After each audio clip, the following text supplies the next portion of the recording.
Scotland's flag is known as the Saltire, the word meaning a diagonal cross as a heraldic ordinary.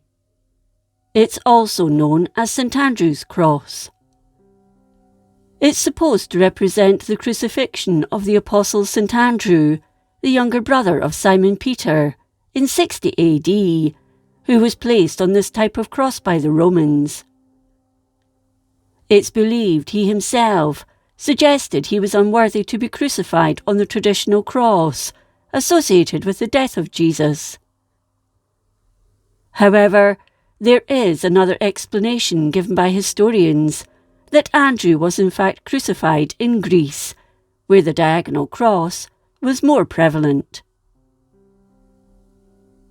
The Scottish flag is blue and white because it's thought Andrew wore blue clothing as he was nailed to the cross. Andrew, who was officially made patron saint of Scotland in 1320, is also patron saint of Romania, Greece, Russia, Ukraine and Poland.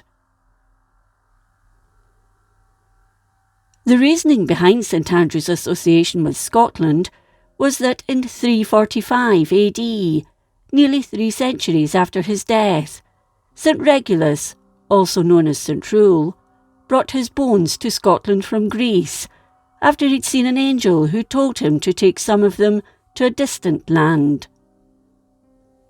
He arrived at what is now St Andrews in Fife, where he founded the town. But there is another saint that can't be dismissed. St Wilfrid in the 6th century is also said to have brought the bones to St Andrews. In the 8th century, the Pictish king, Angus MacFergus, is said to have had the bones interred at his new monastery in St Andrews, which he called St Regulus. As with most legends, there are differences in the stories, so we may never know the truth about the bones. There is another legend regarding the national flag. It's said that an army of Picts and Scots under the leadership of Angus MacFergus, High King of Alapa and son of the 8th century king of the same name, invaded the Lothians, which at the time was ruled as part of Northumberland. The Pictish Scottish army found itself outnumbered by the Northumbrians, led by Athelstan, and Angus was fearful of a rout. He knelt down and prayed. As the men opened their eyes and looked skywards, they saw an unusual cloud formation. It formed a diagonal cross against a brilliant blue sky. Angus saw it as a sign and said that if he and his men were victorious, Andrew would thereafter be patron saint of the country, as he recognised the symbol.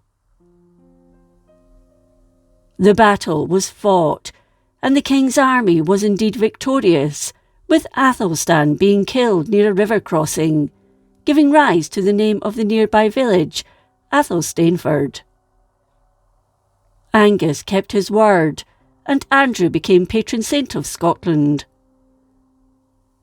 This battle is believed to have taken place in 832.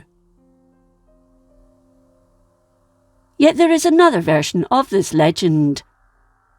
Shortly before the battle, St Andrew appeared before Angus, telling him victory would be his, and the following morning the cloud formation appeared, with both armies seeing it. Again, the true story has been lost in the mists of time. Not long after the battle, Kenneth MacAlpine, King of Dalriada, King of the Picts, and King of Alapa, united the Picts and Scots, becoming Kenneth I, and he is considered to be the founder of Scotland. At the Battle of Otterburn, the first recorded Saltire is documented. Carried to the battle in 1388, the white diagonal cross sat on a sage-green background, but by the beginning of the 15th century, this had changed to blue. In 1511, This version of the flag was flown on the Great Michael, which for a short time was the largest warship in the world. In the latter half of the 20th century, the flag was more widely adopted by the people of Scotland, taking over from the Royal Lion Rampant, the royal flag of Scotland. Over the centuries, the colour of the blue dye for the field has varied. Natural dyes have given the flag any blue colour, from navy blue to sky blue. At the Union of the Parliaments in 1707, when the Union flag was adopted, the darker blue was used, as it was thought it would wear better. This gave rise to differing colours for the Saltire's background. To finally address the issue of the blue of the flag, it was standardised by a parliamentary committee in the Scottish Government in 2003, with Pantone 300 now the accepted colour for all Saltires. They also ruled it should be flown from government buildings in Scotland. In 2006, the Scottish Government introduced the St Andrew's Day bank holiday in an act of the following year, choosing 30th November, and as the country's official flag day. Whatever the true story of its origin, it's known that the Scottish Saltire is one of the oldest national flags in the world. However, it's not the country's only flag. The Lion Rampant depicts a lion rearing up with 3 paws, claws out, as though ready for battle. It's red on a background of vibrant yellow. Alexander II in 1222 is first recorded as having this as his emblem on a shield of the royal coat of arms, which was used by the ancient kings and queens of Scotland until the Union of the Crowns in 1603. However, it wasn't discarded at this point.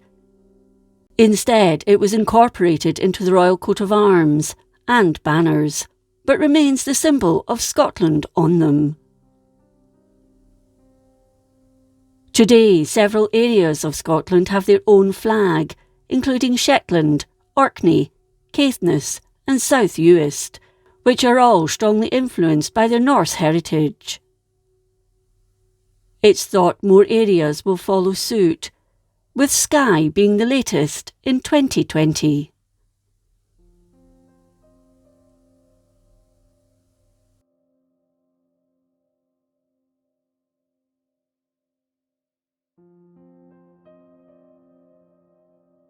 If you enjoyed this episode of Scotland's History, please like, comment and subscribe. Until next time, thank you for watching.